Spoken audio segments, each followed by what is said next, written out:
အားလုံးမင်္ဂလာပါကျမကတော့တချို့ကတော့လူနည်းစုတော့မြင်ဘူးမှာပဲဖြစ်ပါတယ်ပြီးခဲ့တော့ကကျမစနေနေ့မှာလည်းလာရောက်ပြီးတော့နှုတ်ကပတ်တော်အားဖြင့်ဝင်ငါတက်တေခံခွင့်ရခဲ့ပါတယ်အခုချိန်ကကျမဒုတိယအချိန်ပေါ့နော်ကျမကတော့စုပန်းကြာယာမှာနေတာဖြစ်ပါတယ်ကျမတို့အသင်းတော်က MCA အသင်းတော်ဖြစ်ပါတယ်ကျမတို့ကဒီ Chinese Evangelical Chinese Church ရဲ့ကျမတို့ကလက်အောက်ခံအသင်းဖြစ်ပါတယ်မြန်မာ section ပေါ့နော်ကျမတို့ Chinese ကျေးဇူးတော်ကြောင့်ရောက်တဲ့နေရာမှာဖခင်အမှုတော်မြတ်ကိုပါဝင်ရတဲ့အခွင့်အစီခံရတဲ့အခွင့်ရနေတဲ့အတွက်ကြောင့်ကျေးဇူးတော်ကြီးမွမ်းတယ်ကျမကကျမ်းစာကျောင်းပြီးတဲ့အချိန်မှာလဲ1996ခုနှစ်ကစပြီးကျမကကျမ်းစာကျောင်းပြီးတာဖြစ်တယ်အဲ့ဒီကနေပြီးတော့ကျမကပူတာအိုဒေတာမှာဒီရဝမ်အတင်းတော်မှာကျမ10နှစ်တိပေါ့နော်အဲ့ဒီမှာကျမကျမ်းစာကျောင်းပြီးတာနဲ့ဆက်ကပ်ခဲ့တဲ့သူတယောက်ဖြစ်ပါတယ်10နှစ်ပြီးတဲ့အခါမှာကျမရဲ့အတင်းတော်ဖြစ်တဲ့ကချင်မူရင်းနှစ်ချင်းအတင်းချုပ်ကအဲ့ဒီမှာကျမပြန်သွားပြီးတော့ပြင်ဦးလွင်မှာကတော့ကျမရဲ့နေတဲ့မြို့ဖြစ်ပါတယ်အဲ့ဒီကျမအတင်းတော်မှာပြန်ပြီးတော့ကျမကအမှုတော်ဆောင်ပြီးတော့ဒီနေ့အစီခံနေခဲ့တာဖြစ်တယ်ဒီဘက်ကိုတော့ကျမကတော့ဘာဖြစ်လို့ရောက်လာလဲဆိုတော့ဒီနေ့အမေရိကမှာရှိတဲ့ကျမရဲ့ညီမအငယ်ဆုံး family ကနော်ကျမကိုသူတို့အမေရိကခေါ်ဖို့အတွက်ပြင်ဆင်နေတဲ့အတွက်ကြောင့်ကျမကိုမလေးရှားကိုဒီနေ့လာရောက်ပြီးတော့စောင့်ဆိုင်ခိုင်းတာဖြစ်ပါတယ်ကျေးဇူးတော်ကြောင့်ပဲကျမက2023ခုနှစ်ရောက်တော့လဲပဲ2024ခုနှစ်နိုဝင်ဘာလကျမ15ရက်နေ့မှာဆိုလို့ရှိရင်တော့ UN ကတ်ရပြီဖြစ်ပါတယ်ဖျားရှင်အရန်ကောင်းမြတ်ပါတယ်နော်ကျမကိုဒီနေရာပို့တာအလကားမပို့ဘူးကျမနာမည်ကတော့ကျမကကချင်လူမျိုးဖြစ်ပါတယ်ကျမဆရာမတော်ဒူဂျာလို့ခေါ်ပါတယ်ကျမနာမည်ကဒါပေမဲ့ကျမအဖေကကချင်ဖြစ်တယ်အမေကတော့မြန်မာလူမျိုးဖြစ်တယ်ကျမကပြားကချင်အစ်စ်တော့မဟုတ်ဘူးနော်ဒါပေမဲ့ကျမတို့မိခင်ဒီလဲယုံကြည်သူဖြစ်ပါတယ်လို့ကျမတို့မိခင်ရောဖခင်ရောမရှိတော့ပါဘူးအခုဒီနေ့ကျမအခုချိန်မှာတော့စူပန်းကြာယာ MCA အသင်းတော်မှာလက်ရှိအမှုတော်မြတ်ထဲမှာအစီခံနေတဲ့အမှုတော်ဆောင်တယောက်ဖြစ်ပါတယ်အခုကျမကျေးဇူးတင်စကားရှေ့ဦးစွာပြောချင်တာကအခုလိုဒုတိယအချိန်ပေါ့နော်ဒီနေ့ပြန်လည်ပြီးတော့ဒီနေ့ MMC အသင်းတော်ကနေပြီးတော့ဒီနေ့အဖတယောက်ဆရာကြီးနဲ့တကွအမှုတော်ဆောင်ဆရာဆရာမများအသင်းတော်ကော်မတီနဲ့ဒီနေ့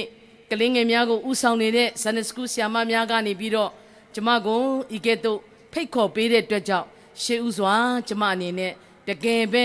ဝမ်းမြောက်ဝမ်းသာနဲ့တကယ်ပဲကျေးဇူးတင်ကြောင်းကိုလည်းဒီညကနေပြောလိုပါတယ်ဒီနေ့ဖျားရှင်နာမတာ၍ဘုန်းကြီးပါစေဒီနေ့ကျမတို့ကိုဖျားရှင်ကကလေးများနဲ့ပတ်သက်ပြီးတော့ဘာစကားပြောမလဲဆိုတာကိုဒီနေ့နော်နှုတ်ကပတ်တော်အားဖြင့်ဒီနေ့ဘုရားရှင်ကကျမတို့ကိုဖွင့်ပြမှာဖြစ်တယ်။ကျေးဇူးတင်ပါတယ်။ကျမအနေနဲ့ရှေးဥစွာကလေးများနဲ့ဖြစ်ပေါ်လာပုံအကြောင်းအရာအ ਨੇ ချင်းလေးကိုရှေးဥစွာဖော်ပြလိုပါတယ်။ကလေးများနဲ့ကျမတို့ဘလို့ဖြစ်ပေါ်လာတယ်ဆိုလို့ရှိရင်1942ခုနှစ်ဇွန်လ10ရက်နေ့မှာတဲ့ဒီနေ့ဒုတိယကမ္ဘာစစ်အတွင်းမှာနာဇီဂျာမနီစစ်သွေးကြွတွေဟာဦးတစ်ဆိုတဲ့ရွာလေးမှာရှိတဲ့ကလေး183ဦးကိုတပ်ဖြတ်ခဲ့တဲ့နေ့ဖြစ်ပါတယ်အဲ့ဒီနေ့ကိုဒီနေ့အောက်မေ့တတိယဖို့အတွက်တော်၎င်းဒီနေ့ကဘာကြီးတစ်ခုလုံးမှာစစ်ဘေးကြောင့်သေဆုံးသွားရတဲ့အပြစ်မဲ့တဲ့ကလေးတွေကိုဒီနေ့အောက်မေ့တတိယဖို့ဒီနေ့လုံခြုံမှုအာမခံချက်ပေးနိုင်ဖို့အတွက်ရည်ရွယ်ပြီးတော့1946ခုနှစ်နိုဝင်ဘာလမှာအပြည်ပြည်ဆိုင်ရာအမျိုးသမီးအဖွဲ့ချုပ်ဖြစ်တဲ့ WIDF ကမော်စကိုအစည်းအဝေးမှာပြုလုပ်ပြီးတော့ဒီနေ့ကိုသတ်မှတ်ခဲ့တာဖြစ်ပါတယ် International Children's Day လို့ကျွန်တော်တို့ခေါ်ပါတယ်ဒါကကဘာကြီးတစ်ခုလုံးနဲ့ဆိုင်တဲ့ Children's Day ဖြစ်ပါတယ်ပြီးတော့ကျွန်တော်တို့အသင်းတော်များပြုလုပ်တဲ့ Children's Day ကတော့အခု second week မှာပဲဖြစ်ပါတယ်ဒါကကျမတို့ယုံကြည်သူအသင်းတော်တိုင်းအခုလက်ရှိ လာမဲ့ဒုတိယပတ်မှာအားလုံးပြုလုပ်မှာဖြစ်ပါတယ်ရှေ့ရက်နေ့ကြပါတယ်နော်ကျမတို့အသင်းတော်ဒီဒုတိယပတ်မှာပြုလုပ်မှာဖြစ်ပါတယ်ဒါကြောင့်မလို့ဒီနေ့ကတော့ကျမတို့ international အပြည်ပြည်ဆိုင်ရာကလေးများနေ့ဖြစ်ပါတယ်ဒါကြောင့်နေ့က2ခုရှိပါတယ်နော်ကျမတို့အဲ့ဒါကိုကျမတို့မှတ်သားဖို့အတွက်ပေါ့နော်ကျမတို့ဒါဘူးတုဒအနေနဲ့ကျမဖော်ပြပေးတာဖြစ်တယ်ဒါကြောင့်မလို့ကျမတို့ခရိယန်အသင်းတော်ရဲ့ကလေးများနေ့ကတော့ယနေ့ဇွန်လ 2nd week မှာဖြစ်ပါတယ်အဲ့ဒါကတော့ဒီနေ့ဘာဖြစ်လို့အဲ့ဒီနေ့ကိုတတ်မှတ်လဲဆိုလို့ရှိရင်နော်1856ခုနှစ်မှာဒီကလေးများနေ့မရှိခင်ကတည်းကနော်ဆရာကြီး Charles Leonard ကနေပြီးတော့ June 2nd week Sunday နေ့ကိုသူက Rose Sunday နေ့တနင်္ဂနွေစီပန်းတနင်္ဂနွေနေ့ဆိုပြီးတော့သူကအဲ့လိုတတ်မှတ်ပြီးတော့ဒီနေ့ခရိယန်အသင်းတော်များကလေးများနေ့အဖြစ်စတင်ကျင်းပခဲ့တဲ့နေ့ဖြစ်ပါတယ်ဒါကတော့ June 2nd week ကိုဒီနေ့ကျမတို့အသင်းတော်တွေနော်ခရိယန်အသင်းတော်တွေပြုလုပ်တဲ့နေ့ဖြစ်တယ်ဆိုတာကိုကျမအနေနဲ့ဒီမှာရှိကြတဲ့နော်ဒီနေ့မိခင်တွေအားလုံးကိုလည်းဒီအရာလေးအားဖြင့်ဒီကလေးများနဲ့အကြောင်းဟာအရေးကြီးတယ်ဆိုတဲ့အကြောင်းကိုကျမအနှဲငယ်ဖော်ပြခြင်းဖြစ်ပါတယ်ဒါဆိုလို့ရှိရင်ဒီနေ့ကျမတို့သားတွေသမီးတွေဒီနေ့တက်တဲ့ခန္ဓာဒါဘယ်နှချိန်မြောက်လဲဘယ်နှချိန်မြောက်လဲတစ်ချိန်မြောက်နော်တကယ်ဆိုနှစ်တိုင်းနော်နှစ်တိုင်းအဲ့လိုတက်တဲ့ခါမှာဟုတ်တယ်ကလေးတွေအဲ့လိုဥဆောင်မှာဟုတ်တယ်နော်ဘာဆိုတော့ဒီနေ့ကျမတို့ကနော်ကလေးတွေဒီနေ့ဥဆောင်တာမိဘတွေစိတ်ထဲမှာဘယ်လိုခံစားရလဲအရန်ရှုပ်တယ်လို့မြင်လားအရန်နားကြီးတယ်လို့မြင်လားဘယ်လိုခံစားရတယ်မိဘတွေဒီနေ့ကိုသားသမီးတွေဒီမှာတက်ပြီးတော့လေဟိုမှာချီယာမယ်လုပ်တဲ့သားဆိုလဲဘယ်လောက်တော့လဲနော်ဩနောက်ဆုံးဓမ္မသချင်းကိုဥဆောင်ပြီးဆိုသွားတဲ့သားအလူငွေဆက်ကပ်သွားတဲ့ကလေးတွေနော်ကောက်ခံပေးတဲ့ကလေးတွေအရှင်ဆောင်းနေတစ်ဖွဲ့ပြီးတစ်ဖွဲ့ချီးမွမ်းသွားတဲ့ကလေးတွေချမ်းသာတဲ့အလွတ်ရွတ်ဆိုသွားတဲ့ကလေးတွေဒီနေ့မိဘတွေနှလုံးသားမှာဘလောက်ဝမ်းမြောက်မလဲဝမ်းတကယ်ဝမ်းမြောက်လားဒါဆိုရင်ကျမတို့ကလေးတွေကိုလက်ခုပ်တီးပြီးတော့ကြဲကြဲလေးဂုဏ်ပြုပေးရအောင်နော်ဒီနေ့မိမိသားသမီးတွေကိုဂုဏ်ပြုပေးရမှာမိဘတွေပဲဖြစ်တယ်နော်ဟုတ်လားမိဘတွေပဲဖြစ်တယ်ကိုသားသမီးကိုမိဘတွေကဂုဏ်မပြုတ်ဘူးသူလားဂုဏ်ပြုမှာလဲမဟုတ်ဘူးလားနော်တေချာစဉ်းစားကြည့်ပါဒါကြောင့်ဒီနေ့ကိုယ့်ရဲ့သားသမီးလေးတွေဒီပေါ်မှာတက်ပြီးတော့တို့နော်ပထမဦးဆုံးအချိန်ဟုတ်လားဝိပုကိုယ်ဝဲခြင်းကိုဥဆောင်တဲ့အခါမှာဒီကလေးတွေရောတို့ဘလောက်စိတ်လှုပ်ရှားနေမလဲဟုတ်တယ်မလားတို့ဘဝမှာတို့ဘယ်တော့မှမမေ့တော့ဘူးနော်ဒါကလေတို့ကိုကျမတို့ကအဖြစ်သဘောလှုပ်ပေးတာမဟုတ်ဘူးဒါကတို့ရဲ့ဘဝတွေကိုနော်ရှေ့လာမဲ့အသက်တာမှာတို့ရဲ့ future နော်ဒီနေ့အသင်းတော်ရဲ့ future ministry မှာဒီကလေးတွေကအစပြုတာဖြစ်တယ်အာမင်နော်ဒီကလေးတွေကိုဒီနေ့ကျမတို့စပြီးတော့တို့ရဲ့နှလုံးသားတွေကိုစပြုပေးလိုက်တာဖြစ်တယ်နော်တို့ရဲ့နှလုံးသားတွေကိုဒီနေ့ငါတို့လဲငါတို့အသင်းတော်မှာနော်အမှုတော်မြတ်ထဲမှာငါတို့ရဲ့မိဘတွေရှေ့မှာငါတို့ရဲ့ဆရာတွေရှေ့မှာညီကောင်မောင်နှမတွေရှေ့မှာအဖိုးအဖွားရှေ့မှာဒီနေ့ငါတို့တတ်တဲ့ခန္ဓာနဲ့ဆိုတဲ့တို့ရဲ့နှလုံးသားဘလောက်ဝမ်းသာမလဲကဲသားတို့သမီးတို့ကဝမ်းသာလားအကျေးပြောရအောင်သားတို့သမီးတို့ဝမ်းသာလားအာမင်နော်သားတို့သမီးတို့ရောက်စီတိုင်းဖျားရှင်ကောင်းကြီးပေးပါစေနော်ဒီကလေးအရောက်စီတိုင်းရဲ့အနာဂတ်ကဘလောက်အရေးကြီးတယ်လဲ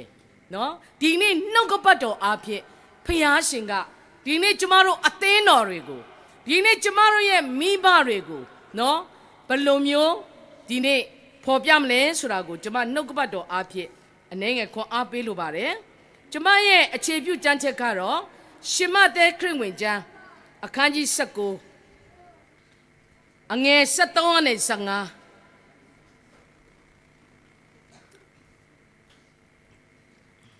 ကျမရှေးဥစွာဖတ်လိုပါတယ်ထိုအခါသူငယ်တို့အပေါ်မှာလက်တော်ကိုတင်၍မေတ္တာပို့တော်မူစေခြင်းကအထံတော်သို့ဆောင်ခဲ့သည်ဖြစ်၍တပည့်တော်တို့သည်အပြစ်တင်ကြ၏ယေရှုကလည်းထိုသူငယ်တို့ကိုရှိစေတော့ငါထံသို့လာသည်ကိုမစည်းတားကြနှင့်ကောင်းကင်နိုင်ငံတော်သည် ထိုတို့သောသူတို့ဤနိုင်ငံဖြစ်သည်ဟုမိန်တော်မူ၍သူငယ်တို့အပေါ်မှာလက်တော်ကိုတင်ပြီးလေထိုအရမှကြွသွားတော်မူ၏နော်ဒီကြမ်းချက်ကဒီနေ့အရန်ရေးကြီးတယ်ယေရှုဖျားကလေးတွေအပေါ်မှာဘလို့ကောင်းကြီးပေးလဲဆိုတဲ့ပထမတစ်ချက်ကိုကျမတို့တွေ့ရတယ်နောက်ရှမသက်ခရစ်ဝင်ကျမ်းအခန်းကြီး18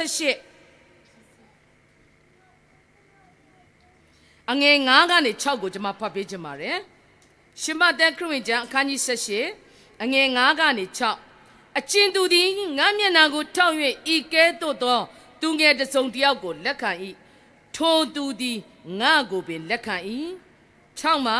ငါကိုယုံကြည်သောဤသူငယ်တစ်စုံတစ်ယောက်ကိုအချင်းသူသည်မှားယွင်းစေ၏ထိုသူသည်လေပင်၌ချိတ်ဆုံကြောက်ကိုဆွဲ၍နက်နဲသောပင်လယ်၌နစ်မြုပ်ခြင်းကိုခံရလေအနေသာ၍ကောင်း၏နော်နောက်ပြီးတော့မဿဲအခန်းကြီး18အငယ်30အရန်ရင်ကြီးပါတယ်ဒီနေ့ကျမတို့ကိုဘာပြောလဲဖခင်ကသင်တို့သည်ဤသူငယ်တစ်စုံတစ်ယောက်ကိုမထီမြက်မြင်မပြုမိအကြောင်းတတိရှိကြလော့နော်ရှမဿဲခရစ်ယာန်အခန်းကြီး18အငယ်30မှာသူတို့ဤငါဆိုသည်ကသူတို့ဤကောင်းကင်တမန်သည်ကောင်းကင်ဘုံ၌ရှိတော်မူသောငါအဖဤမျက်နာတော်ကိုအရှင်မပြတ်ဖူးမြင်ကြ၏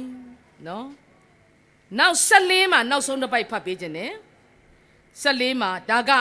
ကလေးတယောက်ရဲ့ဝိညာဉ်ရေးရနဲ့ပတ်သက်ပြီးတော့နော်ဘလောက်အရေးကြီးလဲဆိုတာကိုဒီရှမသက်ခရစ်ယာန်ခန်းကြီး18အငယ်14ကိုဖတ်ပေးခြင်းပါတယ်ထိုနည်းတူကောင်းကင်ဘုံ၌ရှိတော်မူသောတင်တို့အဖသည်ဤသူငယ်တယောက်ကိုမြမပြက်စီးစေခြင်းကအလိုတော်မရှိပျက်စီးစေခြင်းကအလိုတော်မရှိနှုတ်ကပတ်တော်ဒီအသက်ရှင်တဲ့အတွက်ကြောင့်အရောက်စီတိုင်းပေါ်ဘုရားရှင်ကောင်းကြီးပေးပါစေဒီနေ့ဒီအကြောင်းအရာတွေကိုဒီကြမ်းချက်များအားဖြင့်ကျမတို့ဆင်ခြင်သွားမှာဖြစ်ပါတယ်လွန်ခဲ့တဲ့နှစ်ပေါင်း30ကျော်ကဒီ post လေးတစ်ခုပေါ့နော်ကျမတို့ဖုန်းမှာတက်လာတာရှိတယ်လွန်ခဲ့တဲ့နှစ်ကလည်းအဲ့ဒီ post ပြန်တက်လာတယ်တတိထားမဲ့လူကတတိထားမိမှာပဲအဲ့ဒါကဘာလဲဆိုလို့ရှိရင်ဒီအာဖဂန်နစ္စတန်နိုင်ငံရဲ့စစ်ဖြစ်နေတဲ့စစ်မြေပြင်မှာเนาะတချို့တော့သိမှာပဲအဲ့ဒီစစ်မြေပြင်မှာဆိုလို့ရှိရင်စစ်ဖြစ်ပြီးတော့မိဘတွေလည်းတိတ်ဆုံးကုန်ပြီเนาะအဲ့ဒီစစ်မြေပြင်ထဲမှာအစာအာဟာရပြတ်ပြီးတော့မတည်သေးဘူးเนาะကလေးလေးအယိုးအမြိုင်းမြိုင်းနဲ့เนาะအာဖဂန်နစ္စတန်ကလေးလေးတယောက်အဲ့ဒီမှာဖြစ်တယ်လေလဲနေတယ်အစာရည်စာလည်းပြတ်ပြီသူ့ကိုကျိုးမွန်းမဲ့သူလည်းမရှိဘူးသူ့နားမှာကဘသူရှိလဲဆိုရင်လက်ဓာတ်တကောင်ရှိတယ်နော်အဲ့ဒီလက်ဓာတ်ကဘာလုပ်လဲလက်ဓာတ်ဆိုတဲ့အမျိုးကဘာလုပ်တဲ့အကောင်လဲအသေးကောင်စားတဲ့အမျိုးနော်အဲ့ဒီလက်ဓာတ်ကမသေးသေးတဲ့အဲ့ဒီကလေးရဲ့မျက်လုံးကိုဖောက်စားနေတယ်ကလေးကမသေးသေးဘူးနော်အသက်ရှိသေးတယ်ဒါကွန်အင်မတန်မှနာမည်ကြီးတဲ့တည်င်းထောက်တယောက်ကအမိအယခါတဲ့ဓာတ်ပုံရိုက်ယူတယ်နော်ကလေးရဲ့မသေးသေးတဲ့ကလေးရဲ့မျက်လုံးကိုဖောက်စားနေတဲ့အဲ့ဒီလက်ဓာတ်နဲ့နော်ကလေးရဲ့ပုံကိုအမိရိုက်ပြီးတော့တကက် social media မှာကဘာတစ်ခုလုံးဟုံးဟုံးကြော်သွားအောင်သူတင်လိုက်တယ်နော်ရန်နာမည်ကြီးသွားတယ်ဒီတည်င်းတော့နော်ဒါနဲ့တနေ့မှာအဲ့ဒီတည်င်းနဲ့ပတ်သက်ပြီးတော့သူ့ကိုအင်တာဗျူးလုပ်ဖို့ဖိတ်တယ်သတင်းဌာနတစ်ခုကမီဒီယာတစ်ခုကသူ့ကိုဖိတ်တယ်နော်အဲ့ဒီမှာအဲ့ဒီဓာတ်ပုံနဲ့ပတ်သက်ပြီးတော့သူ့ကို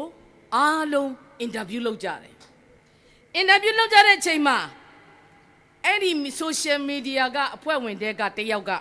ဒီလူကိုမေးလိုက်တယ်အဲ့ဒီကလေးငယ်လေးကိုတဲ့မသေးသေးတဲ့ကလေးငယ်လေးကိုအဲ့ဒီလင်းဒါငှက်ကနော်မျက်စိဖောက်ပြီးစားနေတဲ့အချိန်မှာတင်ပါလုံနေတယ်လေတဲ့အဲ့ဒီမိကိုအရေးမကြီးဘူးလားတင်ပါလုံနေတယ်လေတဲ့မေးလိုက်တဲ့အခါမှာအခုနကအင်မတန်မှနာမည်ကြီးတဲ့တည်င်းတောက်ကြီး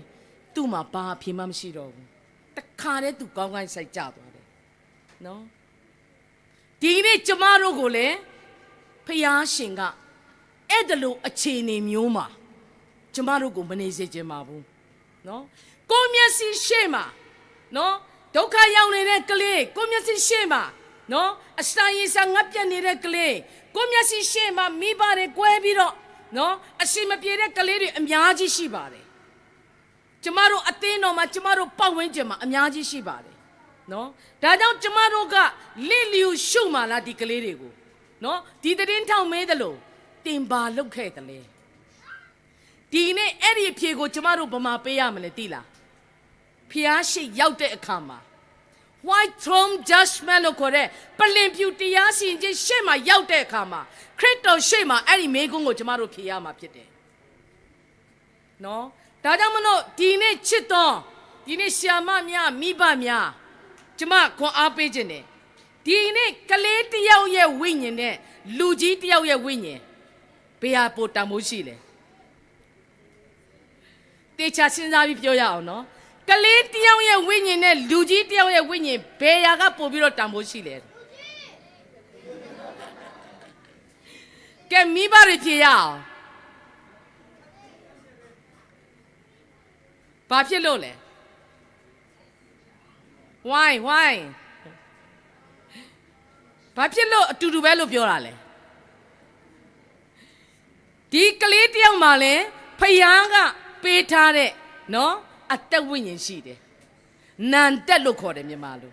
အဲ့ဒီဝိညာဉ်တက်ရှိတယ်လူကြီးတယောက်မှလည်းဘာဖြစ်တယ်လဲဒီဝိညာဉ်ရှိတယ်ဝိညာဉ်ကကြီးတာငယ်တာရှိလားကလေးကအခုမှမွေးစားပဲရှိတဲ့ဒီနေ့မှမွေးတာအဲ့ဒီကလေးရဲ့ဝိညာဉ်ကတေးသေးလေးဟုတ်လားအဲ့ဒီဝိညာဉ်ကလေးကတိတ်တန်ဖိုးမရှိသေးဘူးအခုမှမွေးလို့သူကြီးလာမှတန်ဖိုးရှိမှာဟုတ်သလားမဟုတ်ပါဘူးနော်ဒီနေ့ကျမတို့ဒီလဲဘယ်ကနေဖြစ်လာလဲမွေးကလေးကအကောင်ကြီးကြီးမွေးလာတာလားမဟုတ်ဘူးမွေးကလေးကဘာဖြစ်တယ်လဲနော်တေးသေးလေးဖွားလက်နဲ့တစ်ဆိုဘာဖြစ်လဲဒီလောက်ပဲရှိတယ်လက်ခြေထောက်ကလေးတွေလက်ကလေးတွေနော်လက်နဲ့တစ်ဆိုတာဒီလောက်ပဲရှိတယ်ကျမတို့တွေလည်းဘာဖြစ်လဲကလေးဘွားကနေပြီးတော့ဒီနေ့ကျမတို့လူကြီးဖြစ်လာတာပါဒါကြောင့်မလို့ဖယားရှင်ပေးထားတဲ့ဝိညာဉ်ကတန်ဖိုးရှိတဲ့အတွက်ကြောင့်ကျမတို့ကလေးတယောက်ဒီနော်ဒီ129ချိန်မြောက်သောဆာလာအငယ်3မှာပြောထားသလိုဖွားမြင်သောသားသမီးတို့ဒီဘာဖြစ်တယ်လဲထာဝရဘုရားဆုချပေးတော်မူသောအမွေဥစ္စာဖြစ်တယ်နော်လောကမှာရှိတဲ့တန်ဖိုးရှိပါတယ်ဆိုတဲ့နော်ကျမတို့အရာတွေအားလုံးထက်ဖျားပေးတဲ့အဲ့ဒီအသက်ဝိညာဉ်ကအင်မတန်တန်ဖိုးရှိပါတယ်ဘယ်အရာနဲ့မှကျမတို့လဲလို့မရဘူးနော်ရှင်မသက်ခရစ်ဝင်ကျမ်းမှာဆိုဘာဖြစ်တယ်လဲတင်ကားတဲ့စัจ java တစ်ခုလုံးကိုအစိုးရတော်လဲတဲ့တရားဝိညာဉ်ဆုံးနေအပေကျေးဇူးရှိတဲ့ကျမတို့ရဲ့အသက်ဝိညာဉ်ကဘလောက်တန်တယ်လို့ပြောလဲစัจ java ကြီးတစ်ခုလုံးတက်တန်တယ်အာမင်နော်အဲ့ဒါကိုကျမတို့မမေ့ပါနဲ့အဲ့ဒါတန်ဖိုးရှိတယ်ဆိုတာသိတယ်ဆိုရင်ဖျားပေးထားတဲ့ကျမတို့ရဲ့သားလေးသမီးလေးတွေသူဘလောက်တန်ဖိုးရှိတယ်လဲဒါဆိုရင်ကျမတို့ကလေးတွေရဲ့တန်ဖိုးကိုသိပြီလားစัจ java ကြီးတစ်ခုလုံးတဲ့တန်ဖိုးရှိတဲ့ကလေးတွေဖြစ်တယ်အာမင်ဘာဖြစ်လို့လဲဖျားရဲ့တန်ဖိုးရှိတဲ့အသွေးတော်နဲ့ဒီနေ့ရွေးဝတ်ထားတဲ့ဝိညာဉ်တက်ကတို့ထဲမှာရှိနေတဲ့တောက်ဖြစ်တယ်နော်ဒါကြောင့်မလို့ဒီနေ့ကျမတို့ရဲ့အသက်တာမှာနံပါတ်1နော်ဒီနေ့အသင်းတော်မှာအသင်းတော်ကိုဖျားပါပြောလဲကြည့်ရအောင်မာသဲအခန်းကြီး18အငယ်9-6အခုနကျမတို့ဖတ်သွားပြီးပြီသခင်ယေရှုကဘာပြောလဲငါမျက်နာကိုထောက်ပြီးတော့ဘာဖြစ်တယ်လဲထိုသူငယ်ကိုလက်ခံပါဘသူမျက်နာကိုထောက်ပြီးတော့လဲယေရှုရဲ့မျက်နာနော်ဒါယေရှုပြောထားတဲ့စကားတဲ့အတွက်ကြောင့်ယေရှုရဲ့မျက်နာဖြစ်တယ်ဟုတ်ပြီနော်ဘာဖြစ်လဲငါမျက်နာကိုထောက်ပြီးတော့တဲ့ဒီသူငယ်ကိုဘာဖြစ်တယ်လဲလက်ခံတဲ့ထိုသူဒီငါကိုပဲလက်ခံတယ်အာမင်ဒီကလေးကိုလက်ခံတာကဘသူကိုလက်ခံတာနဲ့အတူတူပဲလေဒါကိုလက်ခံနိုင်လားကျမ်းစာကပြောတာကျမပြောတာမဟုတ်ဘူးနော်တင်တို့ကဒီနေ့ဒီအသင်းတော်မှာရှိတဲ့သူတွေဒီနေ့ယုံကြည်သူတွေဒီအသင်းတော်မှာပါဝင်နေတဲ့သူတွေတင်တို့ကအဲ့ဒီကလေးတယောက်ကိုလစ်လျူရှုမဲ့ညင်းပယ်တယ်ဆိုရင်ဘသူကိုညင်းပယ်တာနဲ့အတူတူပဲလေကျမ်းစာကရှင်းရှင်းလေးပဲပြောပါတယ်ဒါကြောင့်ဒီနေ့ကျမတို့ရဲ့ယနေ့အထိရောက်တဲ့အသက်တာမှာ တင်ကလေးပနေရောက်ကိုညင်းပယ်ခဲ့ပြီလေစဉ်းစားကြည့်ရအောင်တချို့သားသမီးမလိုချင်တဲ့လူမရှိဘူးလားမလိုချင်တဲ့လူလေရှိတယ်နော်ဥမာအပြိုလူပြိုတွေနော်ဟော living together နဲ့နေတယ်လက်မထပ်ဘူးလက်ထပ်ရမှာကြောက်တယ်နော်ပတ်စံကုန်မှာဆိုလို့နော်ဒါပေမဲ့အလကားတော့နေခြင်းတယ်ဟုတ်လားအဲ့ဒီချိန်မှာမတော်တဆကိုဝင်ရှိသွားပြီဆိုရင်အဲ့ဒီကလေးကိုဘာလုပ်ခိုင်းလဲဖြတ်ချခိုင်းတယ်နော်အဲ့ဒါကဘာလုပ်တာလဲတင်ဒီအဲ့ဒီကလေးကိုညင်းပယ်လိုက်တာဖြစ်တယ်လက်မခံတာဖြစ်တယ်ဒါဆိုရင်ဘသူညင်းပယ်တာနဲ့အတူတူဖြစ်သွားပြီလေကျမ်းစာအရယေရှုနော်အဲ့ဒီအသက်ဝိညာဉ်ကိုပေးတဲ့ယေရှုကိုညင်းပယ်တာနဲ့အတူတူဖြစ်သွားပြီဒါကြောင့် living together နေတဲ့သူတွေကြောက်ပါဖျားရှိရင်မှာဖြစ်တယ်နော်တင်တို့ကလူအသက်ကိုတတ်တာဖြစ်တယ်ဟုတ်ပြီနော်ဒီနေ့ဆေးတွေတောက်တာနော်ကိုဝင်နဲ့ပြတ်ချတာဒီနေ့ living together နေတဲ့သူတွေတတိထားပါဖျားရှင်တင်တို့ကိုရှိရင်မှာဖြစ်တယ်နော်အင်မတန်ကြောက်စရာကောင်းတယ်ကျမတို့ဘုရားကချစ်ချင်းမေတ္တာရှင်ဖြစ်တယ်ဒါပေမဲ့ဘာဖြစ်တယ်လဲအပြစ်ကိုမုန်းတဲ့သူဖြစ်တယ်အပြစ်သားကိုချစ်တယ်အပြစ်ကိုမုန်းတဲ့ဘုရားဖြစ်တယ်ဟုတ်တယ်နော်ဒီနေ့အပြစ်သားကိုချစ်တဲ့ဘုရားဒီနေ့ကျမတို့အပြစ်သားတွေကျမတို့ကိုကယ်တင်ထားတာဒါပေမဲ့အဲ့ဒီဒုစရိုက်ကိုအင်မတန်ယုံမုန်းတဲ့ဘုရားဖြစ်တယ်ဒီနေ့တန်ရှင်းတဲ့အသွေးနဲ့ရွေးထားတဲ့သူတွေဖြစ်တဲ့အတွက်ကြောင့်ဒီနေ့ကျမတို့ဒီဘာဖြစ်တယ်လဲအပြစ်ဒုစရိုက်ထဲမှာထပ်ပြီးတော့အသက်မရှင်ဖို့အတွက်ကျမတို့တတိပြုဖို့အရေးကြီးတယ်နော်ဒါကြောင့်မလို့ဆက်ပြီးတော့ပြောထားတယ်ကလေးတွေကကျမတို့အသင်းတော်ရဲ့ future ministry အတွက်ခေါင်းဆောင်တွေဖြစ်တယ်အာမင်နော်ဒီနေ့ကလေးတွေကဘာအတွက်ဖြစ်တယ်လဲကျမတို့အသင်းတော်ရဲ့ future ministry ရဲ့ခေါင်းဆောင်တွေဖြစ်တယ်အဲ့ဒါကိုဘယ်တော့မှမမေ့ပါနဲ့ဒီနေ့ကျမတို့ကိုဆုတောင်းပေးတယ်မိဘတွေကိုသားသမီးကိုမကောင်းတဲ့သူဖြစ်စေခြင်းတလားအကောင်းဆုံးသောအရာပဲမျှော်လင့်တယ်ဟုတ်တယ်မလားအကောင်းဆုံးပဲအရာပဲမျှော်လင့်တယ်ဒါမိဘရဲ့မျှော်လင့်ချက်ဒါဆိုလို့ရှိရင်နော်အဲ့ဒီသားသမီးကိုပေးထားတဲ့ဖခင်ရှင်ကပို့ပြီးမမျှော်လင့်ဘူးလားပို့မျှော်လင့်တာပေါ့နော်ဘာဖြစ်လဲ तू အသွေးနဲ့ရွေးဝဲထားတဲ့သားသမီးလေးတွေနော်ဒီနေ့ဖခင်ရှင်လူရှင်မှာမျက်နှာရပြီးတော့သူ့ရဲ့အမှုတော်မြတ်ထဲမှာပါဝင်နေတာတွေ့ရင်ဘလောက်တောင်ဝမ်းသာလိမ့်မလဲနော်ဒါကဖခင်ရဲ့ဆန္ဒဖြစ်တယ်မိဘတွေတောင်မှတလောက်မျှော်လင့်တာဖခင်ကဒီထက်မကတာ၍မျှော်လင့်ပါလေနော်ဒါကြောင့်မလို့ဒီနေ့ကလေးတွေကအသင်းတော်ကာဏမှာနော်သူတို့ရဲ့ဘယ်ပိုင်းကိုအသင်းတော်ကပံ့ပိုးကူညီဖို့လိုတယ်လဲဆိုတာကိုကျွန်မအနေငယ်ပြောပြမှာဖြစ်တယ်ဒီနေ့ကလေးတွေကိုကျွန်မတို့ Sunday School တင်တာကောင်းလားမကောင်းဘူးလားကောင်းပါတယ်ဘာဖြစ်လို့ကောင်းတာလဲဘာဖြစ်လို့လဲအိမ်မှာအထင်ရတက်တာလို့လားဟုတ်လားနားကြီးတယ်ဒီတရက်သွားနေဘုရားကျောင်းမှာသွားနေကောင်းတယ်ဟုတ်လားဆရာမစင်တော်ကောင်းနေကြိုက်ပြီးတော့ဟုတ်လားကလေးတွေနဲ့ပြောင်းဆံပြီးတော့ဟုတ်လားဆရာမတွေနော်အဲ့လိုလားမဟုတ်ဘူးဒီနေ့ကျမတို့ကလေးတယောက်ကိုနော်ဘာဖြစ်တယ်လဲ Sunday School ကိုပို့တယ်ဆိုတာသူ့ရဲ့ဝိညာဉ်ပိုင်းဆိုင်ရာကိုသူ့ရဲ့အသက်တာကိုဖခင်နဲ့စတင်မိတ်ဆက်ပေးတာဖြစ်တယ်ဘယ်သူနဲ့မိတ်ဆက်ပေးတာလဲဒီနေ့ဖခင်နဲ့မိတ်ဆက်ပေးပါကျမတို့ social media တွေနဲ့မိတ်မဆက်ပေးပါနဲ့အဲ့ဒီကလေးပြည့်စည်သွားမယ်ကျမတို့ဖုန်းနဲ့ပေးပြီးတော့မိတ်မဆက်ပေးဘူးလား social media တဲ့နားကြီးနဲ့ရော့ဒီဖုန်းယူသွားဟုတ်လားဟိုတချီတွဲလောင်းနဲ့နှစ်နှစ်ကလေးလဲအဲ့ဒီဖုန်းကင်တတ်တယ်မဟုတ်ဘူးလားဟုတ်တယ်သုံးနှစ်ကလေးလဲဖုန်းကကျွမ်းမကျွမ်းနော်အကုန်သိတယ်ဒါကဘာဖြစ်တယ်လဲယနေ့ကျမတို့အတင်းတော်မှာရှိတဲ့ကလေးများရဲ့လက်ရှိအခြေအနေနော်ဖုန်းမရဘူးဆိုရင်အသင်ကိုတာဟုတ်လားလူလိုက်နေအောင်ကိုတာအဲ့ဒီဖုန်းပေးလို့ရှိရင်တိတ်တယ်အဖေမေမလို့ဖုန်းရှိရင်ရပြီဒီခေတ်ကလေးတွေအဲ့လိုဖြစ်နေတာဒါကြောင့်ကိုယ့်ရဲ့သားသမီးကို social media နဲ့အချိန်ကုန်ခိုင်းမလားဖျားနဲ့အချိန်ကုန်ခိုင်းမလားဖျားနဲ့ make ဆက်ပေးပြီးတော့ဖျားနဲ့ပျော်မွေ့တတ်အောင်ကျမတို့လုပ်ပေးရအောင် နော်အဲ့ဒီကလေးကဒီကလေးအရွယ်မရောက်သေးတဲ့အရွယ်ကနေစပြီးတော့ဘာဖြစ်လဲဖယားနဲ့သူကမွေးလို့လဲရင်အခုတပြေးပြေးနဲ့ဒီကလေးတွေကကြီးမာလားငယ်သွားမှာလားကြီးလာမယ်ကြီးလိုက်သူတို့တခြားနိုင်ငံတွေသူတို့သွားမယ်ပညာတွေသူတို့သင်ရတော့မယ်အဲ့ဒီချိန်မှာဖယားနဲ့အတူကြီးပြင်းတဲ့ကလေးနဲ့ဖယားနဲ့အတူမကြီးပြင်းပဲ social media နဲ့ကြီးပြင်းတဲ့ကလေးရဲ့ဇာရိတကစအကုန်ကွာသွားမယ်အတွေးခေါ်ရစအကုန်ကွာသွားမယ်သူတို့ရဲ့ action တွေအစကျမတို့ကဖြစ်တယ်လေအကုန်လုံးကွဲပြားသွားမှာဖြစ်တယ်ဒါကြောင့်မိဘများကျမခွန်အားပေးခြင်းတယ်ကိုယ့်ရဲ့ကလေးတွေနော်ဖယားသခင်ကလူတယောက်ကိုဖန်ဆင်းတဲ့အခါမှာအပိုင်းမနဲ့ပိုင်းနဲ့ဖန်ဆင်းတယ်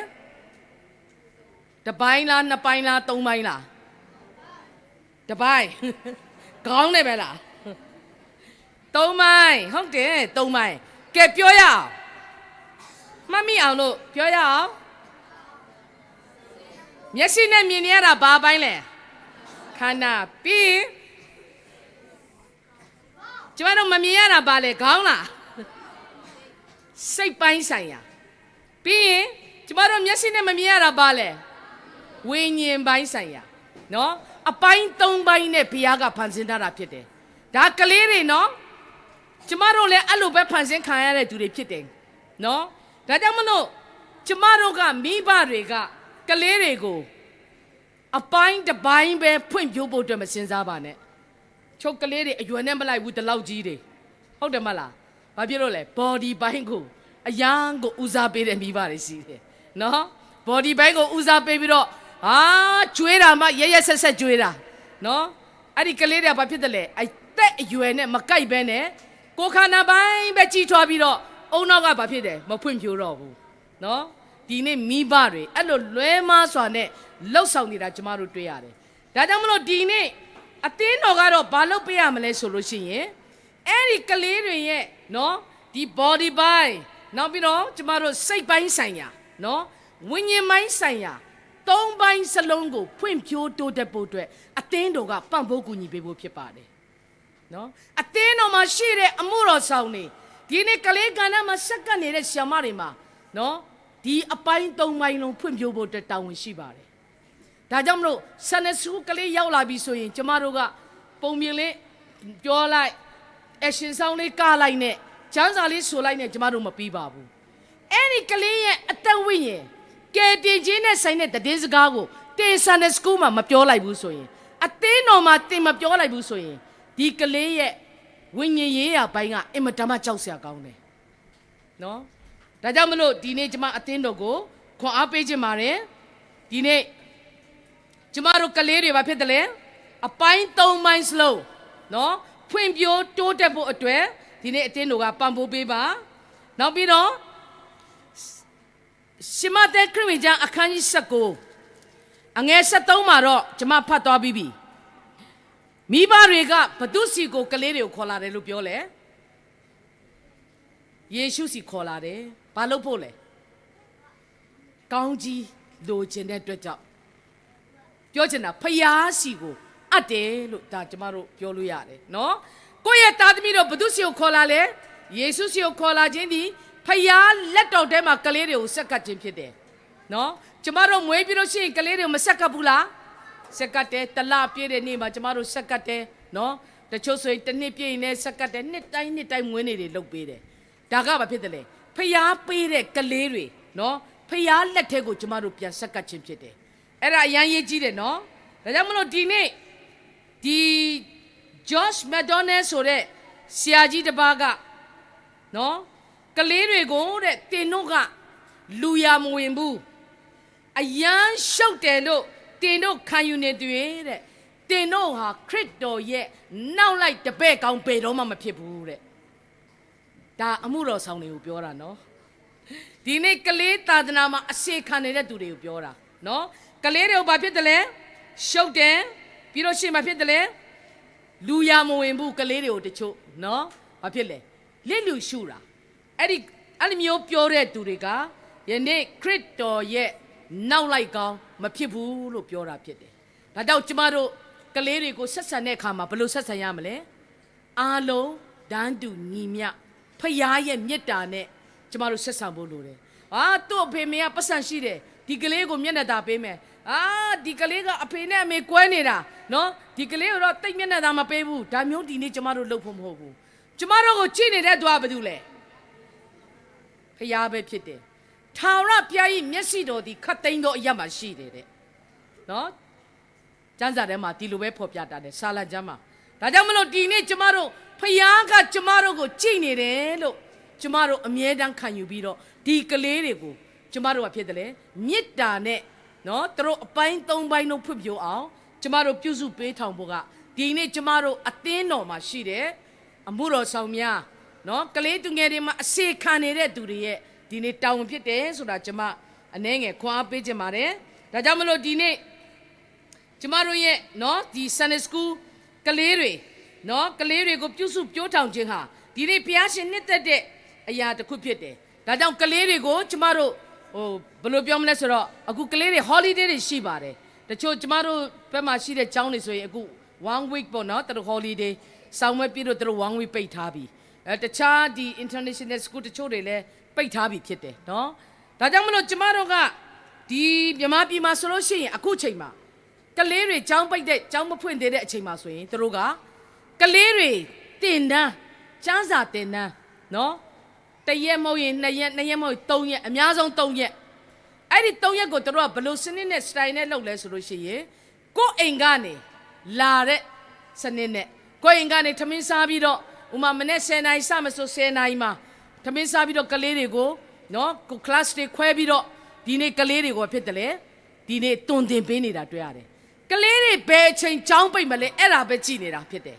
နော်ကလေးသာသနာထဲမှာစက္ကန့်နေတဲ့ဆရာမတွေကျမရဲ့တငယ်ချင်းဆရာမတွေဆိုအများကြီးပဲနော်ဒီကလေးသာသနာမှာအတိကစက္ကန့်နေတဲ့သူတွေနော်ပြီးလို့ရှိရင်မယုံကြည်သူဒီကျောင်းတွေမှာသွားတယ်နော်မယုံကြည်သူကလေးတွေမှာသူတို့အဖြစ်တယ်နော်ဧဝံဂေလိတွေဟောပြောတယ်ကလေးတွေကိုမေတ္တာပြတယ်နော်ဖခင်ကိုမသိသေးတဲ့ကလေးတွေအများကြီးရှိပါတယ်။ဒါကြောင့်သူတို့ဝိညာဉ်တွေမဆုံးရှုံးဖို့အတွက်ဒီနေ့နီလာမျိုးစုံနဲ့ကလေးသာသနာပြုခြင်းကိုကျမတို့လှုပ်ဆောင်နေပါတယ်။ဒါကြောင့်မလို့ဒီနေ့ကျမတို့ဒီအသင်းတော်ဒီလဲဆက်လက်ပြီးတော့နော်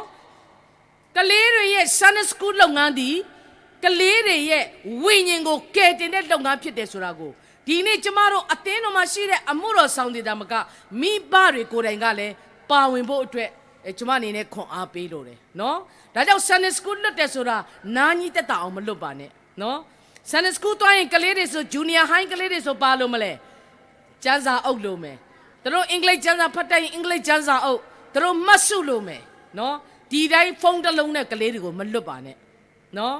ဒါကဒီနေ့ကျမတို့ကလေးတွေကိုလစ်လျူရှုနေတာဖြစ်တယ်ဒါကြောင့်မိဘတွေဒီနေ့အသင်းတော်တွေဒီနေ့ကျမတို့ကလေးတွေရဲ့ဝိညာဉ်ရေးကိုတင်တို့ကနံပါတ်1နေရာမှာတကယ်အရေးကြီးတဲ့ကာဏတစ်ခုအနေနဲ့တင်တို့ယုံနေဆိုရင်နော်လက်ခံတယ်ဆိုလို့ရှိရင်ဒီနေ့ကျမတို့ဘာဖြစ်တယ်လဲနော်ဒီကလေးတွေရဲ့ဝိညာဉ်ရေးကိုကျမတို့အသင်းတော်ကလည်းကြိုးစားရအောင်အစေခံနေတဲ့အမှုတော်ဆောင်တရားလည်းကျမတို့ဘက်ဆောင်ကြိုးစားရအောင်နော်ဒါကြောင့်ကလေးတွေကိုရှုပ်တယ်လို့မပြောပါနဲ့ဒါကြောင့်အသင်းတော်မှာဆိုရင်အသင်းတော်ကာဏကလည်းအရေးမကြီးဘူးလားကြီးပါတယ်အမျိုးသမီးကာဏအရေးကြီးလားလူငယ်ကာဏအရေးကြီးတယ်ပြီးရင်ဖခင်တွေကာဏနော်အဲ့ဒီထဲမှာမှကျမတို့ထင်တာကအဲ့ဒီ၄ခုပဲအရေးကြီးတယ်ကလေးကာဏကတိတ်အရေးမကြီးဘူးဆိုပြီးတော့ရှော့မတွက်ပါနဲ့နော်ဒီနေ့အဲ့ဒီကလေးတယောက်ရဲ့အသက်ဝိညာဉ်ကျမပြောပြီးပြီစัจ java တစ်ခုလုံးနဲ့တန်ဖိုးရှိပါတယ်ဒါကြောင့်ကိုယ်ကလေးဒီဖခင်ရဲ့တန်ဖိုးရှိတဲ့ကလေးဖြစ်တဲ့အတွက်ကြောင့်အဲ့ဒီအမွေကိုထိမ့်သိမ့်ဖို့ကဒီနေ့အသင်းတော်ရဲ့တာဝန်မိဘတွေရဲ့တာဝန်ဖြစ်တယ်နော်အဲ့ဒါကိုကျမခွန်အားပေးခြင်းနဲ့ဒါကြောင့်မလို့ခရစ်တော်နဲ့ကျမတို့တွေ့ဆုံရမယ့်နေ့မှာနော်တင်းရဲ့အသင်းတော်မှာဒီနေ့ကျမတို့အမှုတော်ဆောင်တွေကိုမေးပါနော်ကလေးတွေရဲ့ဝိညာဉ်ရင်းနဲ့ပတ်သက်ပြီးတင်ပါလုပ်ခဲ့တယ်လဲမေးပါကျမတို့မှာအဖြေရှိဖို့အရေးကြီးတယ်နော်ဒီနေ့မိမတွေကိုမေးမယ် Sunday School ဆရာမတွေကိုမေးမယ်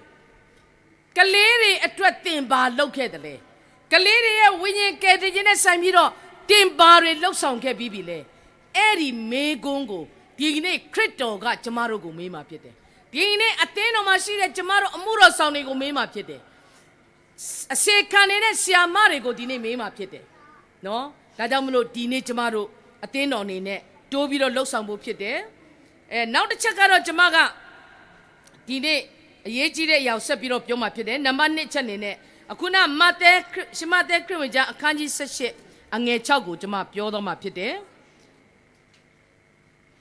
ငါကိုယုံကြည်တဲ့ဤသူငယ်တစ်စုံတစ်ယောက်ကိုအကျဉ်သူသည်မှားယွင်းစေ၏ထိုသူသည်လေပင်၌ကြိတ်ဆုံကြောက်ကိုဆွဲ၍နက်သောပင်လိုက်နှင့်နှိမ့်မြုပ်ခြင်းကိုခံရလေတာ၍အနေကောင်းတယ်တာ၍အနေတာ၍ကောင်းတယ်တဲ့ကလေးတစ်ယောက်ကိုတင်ကဘာဖြစ်တယ်လဲမှားယွင်းတယ်မှားယွင်းတယ်ဆိုတာကိုကျမတို့ဘယ်လိုနားလဲတယ်မှားယွင်းတယ်ဆိုတဲ့စကား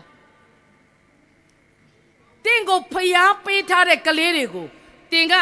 နော်တချို့မိဘတွေဆိုဘာလုပ်တယ်လဲအဖေတွေဆိုရင်အသေးရိုက်တဲ့ကလေးတွေရှိတယ်ကိုသားသမီးကို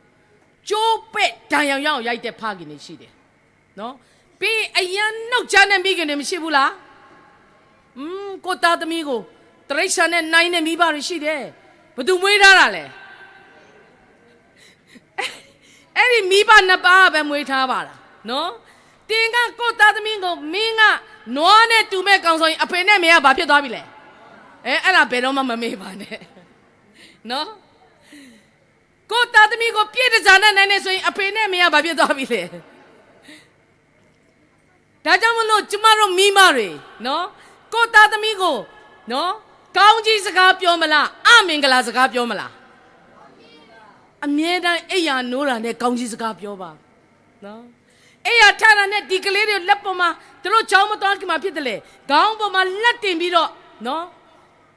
တားလေးကနော်ဖျားကောင်းကြီးပေးမဲ့ကလေးဖြစ်တယ်သမီးလေးကနော်ဖျားရှိလူရှိမှမျက်နှာရတဲ့ကလေးဖြစ်မယ်သမီးလေးကတားလေးကအသင်းတော်မှာနော်ဘာဖြစ်လဲအစေခံမဲ့တားလေးသမီးလေးဖြစ်မယ်ဆိုတဲ့စကားကိုမိဘနှစ်ပါးအိယာထားတဲ့အချိန်မှာကောင်းကြီးပေးစကားပြောပါညအိတ်တဲ့ချိန်မှာကိုသားသမီးတွေကိုလည်းဘာလုပ်ပေးရမလဲဆုတောင်းပေးရမယ်ကောင်းကြီးပေးရမယ်သူတို့အိတ်တဲ့နေရာမှာတွားပြီးတော့ဥမာအလုံးမိဘတွေအလုံးမအောင်ဘူးသူတို့ကလေးတွေကအိတ်ပျော်သွားပြီဆိုရင်ဘာဖြစ်တယ်လဲအိမ်ယာမှာတွားပြီးတော့ကလေးရဲ့ကောင်းပေါ်မှာလက်တင်ပြီးတော့ဒီနေ့ကောင်းကြီးစကားပေးတတ်ဖို့ဒီနေ့မိဘတွေအရန်ရေးကြီးပါတယ်ဒါကြောင့်မိဘတွေနှုတ်ကနေပြီးတော့ဘာဖြစ်တယ်လဲကလေးတွေကိုဘာပဲပြောရမလဲကောင်းကြီးစကားပဲပြောပါအဲ့ဒီကလေးဒီကောင်းကြီးစကားနဲ့ကြီးပြင်းလာတဲ့ကလေးဒီကြီးပြင်းလာတဲ့အခါမှာအဲ့ဒီကောင်းကြီးနဲ့ကြီးပြင်းတဲ့ကလေးဖြစ်မယ်အာမင်နော်မိဘတွေအဲ့ဒီမျှော်လင့်ချက်နဲ့ကိုယ့်ရဲ့သားသမီးတွေကိုကောင်းကြီးပေးပါနော်ဒါကြောင့်မမေ့ပါနဲ့အရန်ရေးကြီးပါတယ်တချို့မိဘတွေဆိုရင်ဘာလုပ်လဲဆိုလို့ရှိရင်အဲ့ဒီကလေးသူငယ်တွေရဲ့နော်ကလေးသူငယ်တွေကိုကျမတို့ကမှားယွင်းစေတယ်တဲ့နော်မှားယွင်းစေတဲ့ဆိုတဲ့အကြောင်းကိုကျမတို့ပြောပြီးပြီကလေးသူငယ်တယောက်ကိုမှားယွင်းစေတယ်ဆိုတာကကလေးတယောက်ရဲ့ဝိညာဉ်ကိုဖျက်ဆီးတာနဲ့အတူတူဖြစ်တယ်အဲ့ဒါကိုဖယားကခွင့်မလို့ဘူးတန်ခတ်မှာဖြစ်တယ်နော်ဒီနေ့ကျမတို့မိဘတွေကခေါင်းမဆောင်မတုံဘူးဆိုမိဘပေါ်မှာဘုရားရှင်တန်ခတ်မှာနော်ဒီနေ့ကျမတို့ဆရာမတွေကကလေးတွေကိုဘာဖြစ်လဲဆိုရင်နော်တကယ်ပဲသူတို့ကိုဝိညာဉ်နဲ့ဆိုင်ပြီးတော့ကောင်းကောင်းမတင်ပေးဘူးဆိုရင်ကျမတို့ကိုဘုရားတန်ခတ်မှာနော်အရန်ကြောက်စရာကောင်းပါတယ်ဒါကြောင့်ကျမတို့မထီမဲ့မပြူနဲ့မမားယွင်းနဲ့ဆိုတာအဲ့ဒါကိုပြောတာဖြစ်တယ်ဟုတ်ပြီနော်ကျမတို့ကလေးတွေကိုနှုတ်နဲ့လည်းမပြစ်မှားပါနဲ့နော်သူများသားသမီးကိုလည်းမပြစ်မှားပါနဲ့ကိုယ့်သားသမီးကိုလည်းမပြစ်မှားပါနဲ့နော်ကျမတို့ဒီဖယားဖန်ဆင်းထားတဲ့ဖယားကမိခင်ဖခင်နေရာမှာပေးထားတဲ့တန်ဖိုးရှိတဲ့မိဘတွေဖြစ်တယ်နော်ဒါကြောင့်ဖယားခန့်အပ်ထားတဲ့မိဘတွေကဖယားရဲ့ပေးထားတဲ့အမွေကိုထိမ့်သိမ်းဆောက်ရှောက်ရတဲ့အတွက်ကြောင့်ဒီနေ့ကောင်းကြီးစကားနဲ့ပဲကိုယ့်ရဲ့သားသမီးတွေကိုဥဆောင်ဖို့ဖြစ်တယ်ဘာဖြစ်လို့အပြစ်ရှင်ချင်းခံရမယ်လဲလို့ပြောတဲ့အခါမှာဆာလ50ကြိမ်မြောက်သောဆာလအငယ်9မှာအဲ့ဒီကလေးတယောက်ကဘလို့မွေးလာတယ်လဲ50ကြိမ်မြောက်သောဆာလအငယ်9နော်လူကားတဲ့မွေးစားကပင်အပြစ်ပါလဲရှိတယ်တဲ့အမိဝမ်းထဲမှာပဋိသန္ဓေဆွဲစဉ်ပင်အပြစ်ဆွဲပါ၏တဲ့ကဲကျမတို့အခုကိုဝင်ဆောင်မိခင်တွေရှိတယ်တချို့မွေးဖွားပြီးသွားပြီကျမတို့ရဲ့1 fight ထဲမှာရှိတဲ့တတေသားသည်ဘာရှိနေတယ်လို့ပြောလဲဘာရှိတယ်ပြောလဲဘာဖြစ်လို့လဲကျမတို့ဘယ်ကနေဆင်းသက်လာလို့လဲအာဒါနဲ့အေဝါဆိုတဲ့နော်လူသားနှစ်ဦးဖ ယားရဲ့စကားကိုညှင်းဆန်ပြီးတော့စာရာစကားကိုနားထောင်ပြီးတော့အပြစ်ထဲမှာကြာရှုံးသွားတယ်ဟောကျမတို့ရဲ့ကဘာဦးအစမိဘနှစ်ပါးကနေအဲ့ဒီအပြစ်မျိုးစေ့ကဒီနေ့ချိန်ထိရှိနေတယ်ဒါကြောင့်မလို့တခါတလေမှာတချို့ယုံကြည်သူမိဘတွေလွဲမားတဲ့အယူတွေရှိတယ်နော်အဲ့ဒါကဘာလဲဆိုရင်ဟာငါအဖေနဲ့အမေကနော်ငါတို့မိဘနှစ်ပါးကယုံကြည်သူတွေပဲဟောအဖိုးဖွားတွေကယုံကြည်သူတွေနော်ငါတို့ကဘုရားကျောင်းမှာဆယ်ဖို့တဖို့တွေလည်းအများကြီးပေးတဲ့သူတွေနော်ငါတို့ကအမှုတော်မြတ်တဲ့မှာလည်းအကြီးအကျယ်ပါဝင်တဲ့သူတွေအသင်းတော်မှာဘာလို့ငါတို့မိသားစုတွေကအမြဲပါဝင်တဲ့သူတွေငါတို့ကလေးကလည်းကဲတင်ချင်းရမှာပဲကျမ်းစာမှာအဲ့လိုပြောလားမိဘနှစ်ပါးကဲတင်ချင်းရလို့ယုံကြည်သူဖြစ်လို့အဲ့ဒီကလေးခရိယန်ဖြစ်လာလားခရိယန်တော့ဖြစ်လာမယ်နော်ဒါပေမဲ့ပဲတဲ့လေကဲတင်ချင်းရမရတော့မသိဘူးဟုတ်လားဒီနေ့ခရိယန်နေအများကြီးမဖြစ်ဘူးလားဖြစ်တာဗောခရိယန်နေအများကြီးပဲနော်နှစ်ချင်းခံလိုက်ရင်လည်းခရိယန်မဖြစ်ဘူးလားဖြစ်တယ်မိဘနှစ်ပါးကယုံကြည်သူမိဘနှစ်ပါးမွေးလိုက်လဲခရိယန်မဖြစ်ဘူးလားဖြစ်တယ်ပြီးခဲ့တဲ့နေ့ကဆရာကြီးမြတ်နေနော်ကယ်တင်ချင်းအကြောင်းတင်သွားမှာပဲဟုတ်တယ်မလားဒါကြောင့်ကျမတို့ကဖြစ်တယ်လေမွေးစတဲခအပြစ်နဲ့မွေးလာမဲ့ဒီကလေးသူ့မှာအပြစ်မျိုးစေ့ပါပြီးသားဖြစ်တယ်ဒါဆိုရင်ဒီကလေးကသူ့ရဲ့ဝိညာဉ်ကယ်တင်ခြင်းရမလားရမလားအပြစ်မျိုးစင်းနဲ့မွေးလာတဲ့ကလေးလေမရဘူးနော်တခါတဲ့ဒါရိုက်ကယ်တင်ခြင်းမရဘူးဒါကြောင့်မလို့ကျမတို့ Sunday School ဆိုတာရှိရခြင်းဖြစ်တယ်အာမင်အဲ့ဒီ Sunday School မှာအဲ့ဒီခရစ်တော်ရဲ့အပြစ်လွတ်ခြင်းနော်ခရစ်တော်ရဲ့ဘာဖြစ်တယ်လဲဒီနေ့ကယ်တင်ခြင်းတည်င်းစကားတွေကို Sunday School ကသင်ပေးနေရတာ Sunday School ကလည်းအဲ့ဒါတွေမသင်ပေးဘူးဆိုရင်အင်မတန်မှကျမတို့အပြစ်ကြီးတာဖြစ်တယ်ဒါကြောင့်ဆရာကြီးတစ်ပါးကပြောတယ်တင်းရဲ့အသင်းတော်မှာတဲ့တင်ကအပတ်တိုင်းနော်ယုံကြည်သူတွေကိုကဲတင်ခြင်းစကားမပြောဘူးဆိုရင်အဲ့ဒီအသင်းတော်ကအချင်းချင်းဖြစ်တယ်တဲ့ဒါကြောင့်မလို့ Sunday School ကလေးတွေကိုခရစ်တော်ရဲ့အသွေးတော်အကြောင်းကဲတင်တဲ့အကြောင်းအပြစ်လွတ်တဲ့အကြောင်းကိုဒီနေ့ကျမတို့ဆရာမတွေမသင်ပေးဘူးဆိုရင်ကျမတို့ကအင်မတန်မှကြီးမားတဲ့အပြစ်ကိုကျူးလွန်နေတဲ့သူတွေဖြစ်တယ်နော်အဲ့ဒီကလေးကိုကျမတို့ကဖြစ်တယ်လေမာယွင်းနေတာဖြစ်တယ်ဟုတ်တယ်နော်ဒါကြောင့်မလို့ကျမတို့ Sunday School ကိုအလကားပို့တာမဟုတ်ဘူးသူရှိမှရှိတဲ့အဲ့ဒီအပြစ်မျိုးစေ့ကိုခြေဖို့အတွက်ဖယားရဲ့နှုတ်ကပတ်တော်နဲ့ဒီကလေးတွေကိုကျမတို့တိဆောက်ပေးနေတာဖြစ်တယ်တွင်တင်ပေးနေတာဖြစ်တယ်နော်ဒီနှုတ်ကပတ်တော်တွေကိုသူတို့များများကြားလာတဲ့အခါမှာခရစ်တော်ရဲ့အကြောင်းကိုသူတို့ကြီးပြင်းလာတဲ့အခါမှာသူတို့နားလည်လာပြီနားလည်လာတဲ့အခါမှာအဲ့ဒီခရစ်တော်ကိုကယ်တင်ပိုင်ရှင်အဖြစ်နဲ့သူတို့တဖြည်းဖြည်းနဲ့သူတို့အဖြစ်တည်းယုံကြည်လက်ခံလာမှာဖြစ်တယ်အဲ့ဒီအခါမှာအဲ့ဒီအပြစ်မျိုးစေ့ကပျောက်သွားတာဖြစ်တယ်နော်ဒါကြောင့်မလို့ကျမတို့ Sunday School အလကားလုပ်ထားတာမဟုတ်ဘူးနော်လှုပ်ချင်တဲ့ချိန်လှုပ်မလှုပ်ချင်မလှုပ်အဲ့လိုမဟုတ်ဘူးနော်ဒါကြောင့်မလို့အသင်းတော်တွေအနေနဲ့လည်းကျမတို့ဒီကလေးကာဏတွေကအင်မတန်အရေးကြီးတဲ့ကာဏဖြစ်တယ်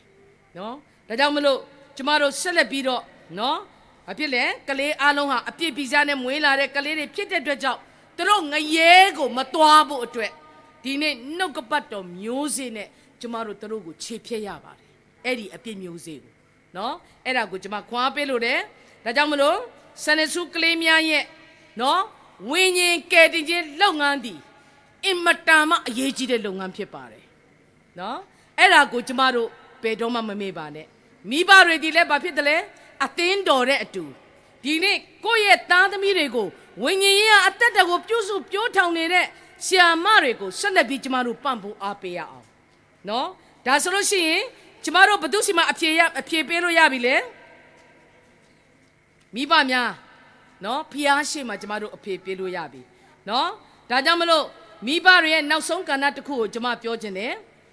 တရားဟောရာကျမ်းအခန်းကြီး6 409တရားဟောရာကျမ်းအခန်းကြီး6 409ကျမအဲ့ဒါနောက်ဆုံးပြောမှာဖြစ်တယ်409မှာဗာပြောထားလဲပထမဆုံး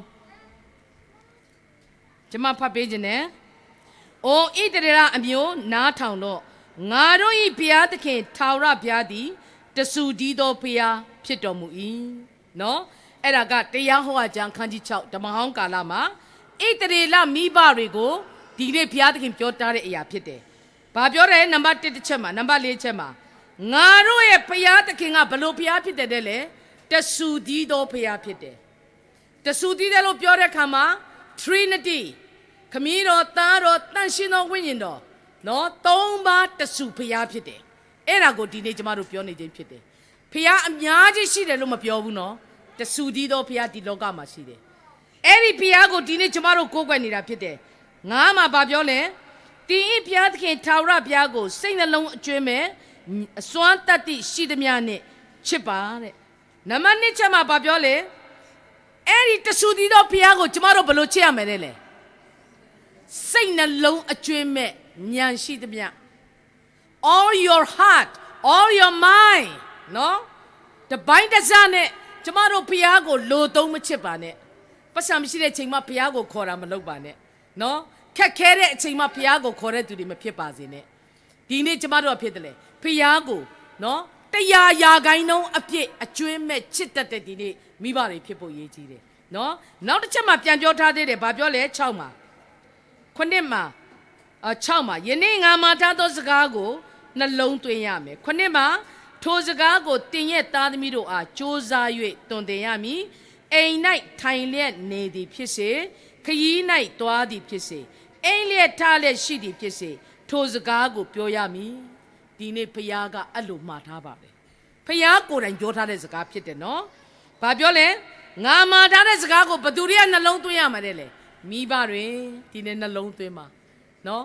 တဆူတည်သောဘုရားကိုချစ်ဖို့အတွက်နှလုံးသားအကျွမ်းမဲ့ကိုးစားဖို့အတွက်ချစ်ဖို့အတွက်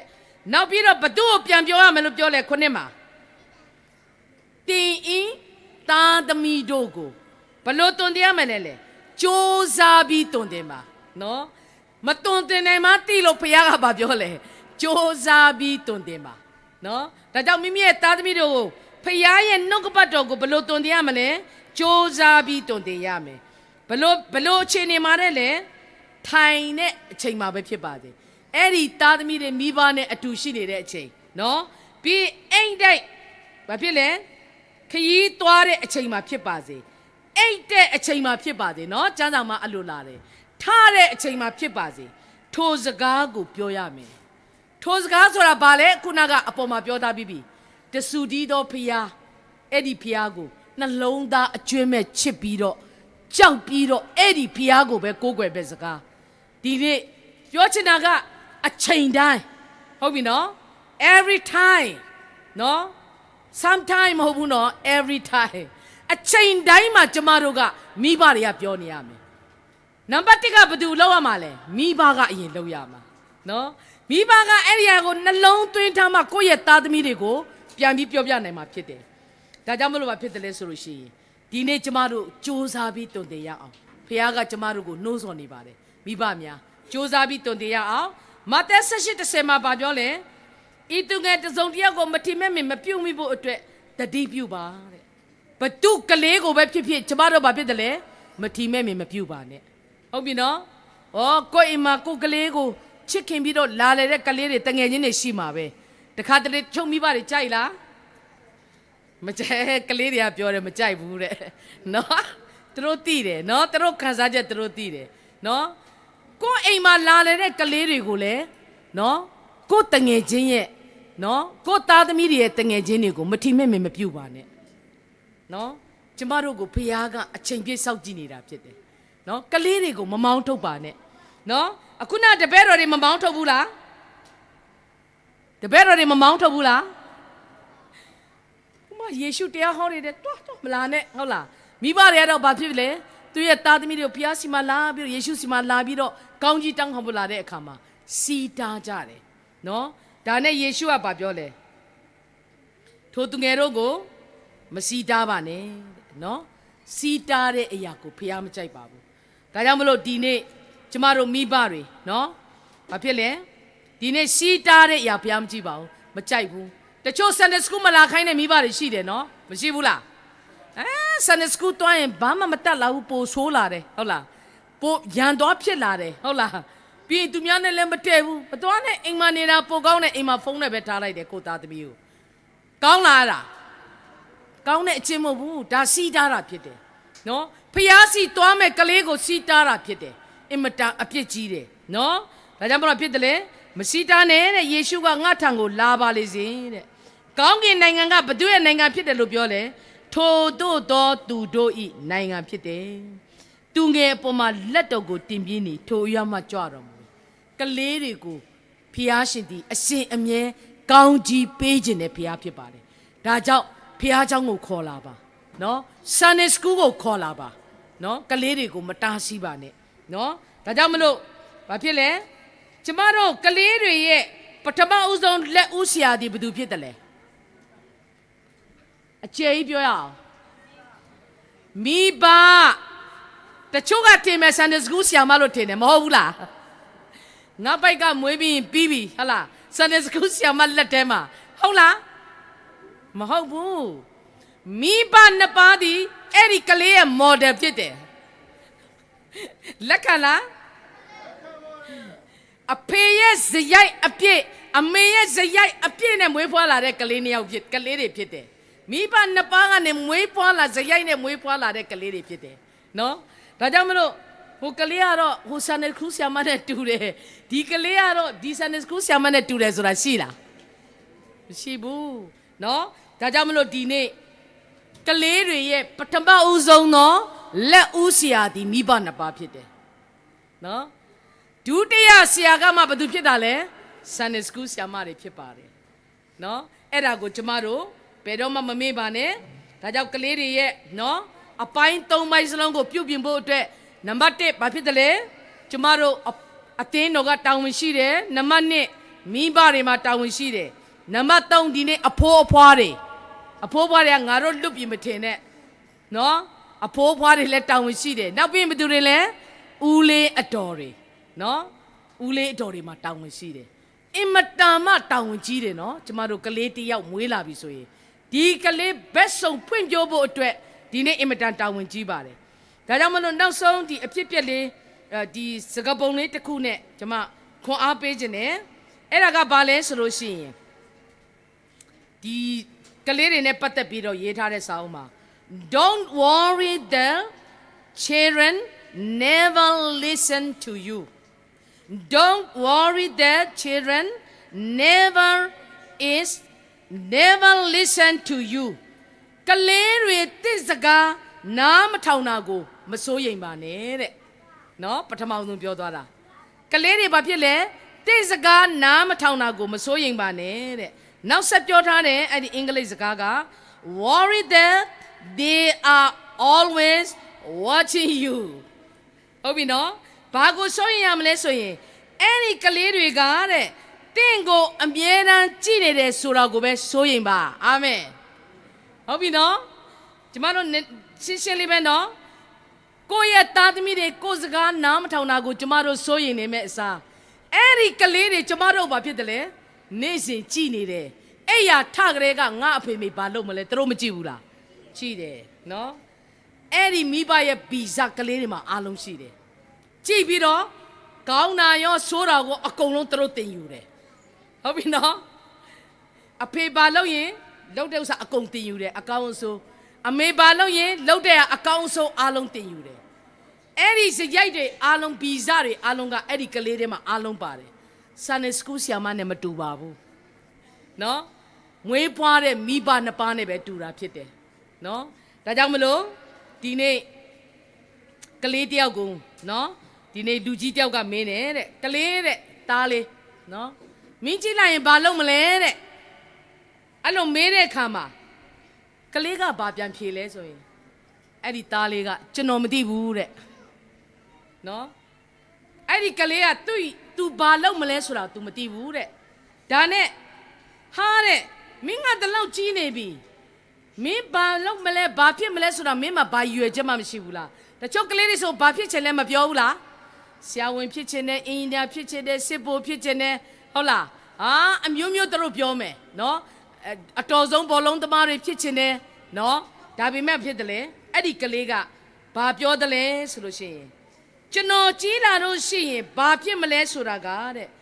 ကျွန်တော်ကိုနော်ဘယ်သူတွေကတုန်တင်ဆုံးမတယ်လဲနံပါတ်1တစ်ချက်နောက်တစ်ချက်မှာကျွန်တော်ကဘယ်ပတ်ဝန်းကျင်မှာကြီးပြင်းလာတယ်လဲဆိုတဲ့အပေါ်မှာပဲမူတည်ပါတယ်တဲ့ကလေးရဲ့အဖြေအယံပညာရှိတယ်နော်ဟုတ်လားလက်ခံလားလက်ခံတယ်ကလေးတယောက်ကသူ့ကိုသူဘာမှမဆုံးဖြတ်နိုင်ဘူးဒါကြောင့်မလို့ तू ကဘာပြောလဲသူ့ကိုတွင်တင်ပေးတဲ့သူတွေနော်ဘယ်ပတ်ဝန်းကျင်မှာကြီးလာတယ်လဲဆိုတဲ့အခြေအနေက तू ဘာဖြစ်ချင်လဲဆိုတဲ့အဖြေပဲဖြစ်ပါတယ်အဲ့ဒီပုံမှာပဲမူတည်ပါတယ်ဆိုပြီးတော့ဒီနေ့နောက်ဆုံးဒီကလေးကဖော်ပြသွားတာဖြစ်ပါတယ်ဒါကြောင့်မလို့ဒီနေ့ကျမတို့မိဘတွေနံပါတ်1ဖျားဝတ်မှာကိုယ်တိုင်မွေးလျော်ပါနော်နံပါတ်2ကဖြစ်တယ်လေသားသမီးတွေကိုလည်းဖျားဝတ်မှာမွေးလျော်ဖို့အတွက်ကျမတို့တုံ့ပြန်ပေးပါနော်ဒါကြောင့်ငါထံသို့လာသည်ကိုယေရှုကပြောတယ်မစီတားပါနဲ့ဒီနေ့အင်မတန်မှကလေးတွေရဲ့အသက်ဝိညာဉ်ကတန်ဖိုးရှိပါတယ်ဒါကြောင့်ကျမတို့ကိုဖျားပေးထားတဲ့ဒီကောင်းကြီးအမွေနော်စัจ java ရာတစ်ခုလုံးတဲ့တန်ဖိုးရှိတဲ့ဒီကလေးတွေရဲ့အသက်ဝိညာဉ်ကိုကျမတို့